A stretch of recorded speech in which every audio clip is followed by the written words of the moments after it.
हाय.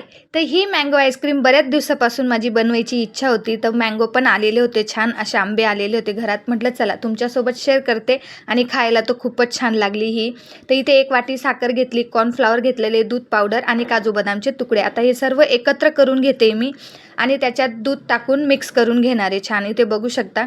आपल्याला पाहिजे तेवढं दूध टाकून आपण मिक्स करून घ्यायचं. इथे मी पावशरभर दूध घेतले, त्याच्यामध्ये छान अशी उकळी आलेली दुधाला आणि त्याच्यात हे सर्व टाकून घ्यायचं आहे आणि 10-15 मिनटं छान असं शिजून घ्यायचं. इथे बघू शकता.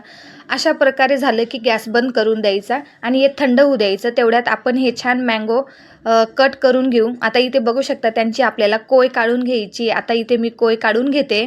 अशा प्रकारे आपल्याला ही कोय काढून घ्यायची आहे. आता हे तिघांची कोय काढून झालेली आहे आणि ग्लासमध्ये ठेवून दिलेले आहेत मी आणि हे पण आईस्क्रीम छान थंड झालेली आहे. आता हे आंब्यांमध्ये टाकून घेते आणि त्याचं जे कवर आहे ते आपल्याला ठेवून द्यायचं आहे त्याच्यावरती आणि छान हे रात्रभर फ्रीजरमध्ये ठेवायचं आहे. इथे बघू शकता छान असं थंड झाल्यावर याची वरची साल आपल्याला काढून घ्यायची आहे आणि खायला इतकी छान लागते ना, तर आम्हाला सर्वांना आवडली. परत एकदा नक्की ट्राय करेल मी. तर तुम्ही नक्की बनवा, खूप छान लागते आणि इथे बघू शकता दिसायला पण खूप छान दिसते. तर कसे वाटले मँगो आईस्क्रीमची रेसिपी नक्की कमेंट करून सांगा. भेटू नेक्स्ट व्हिडिओमध्ये. तोपर्यंत बाय बाय.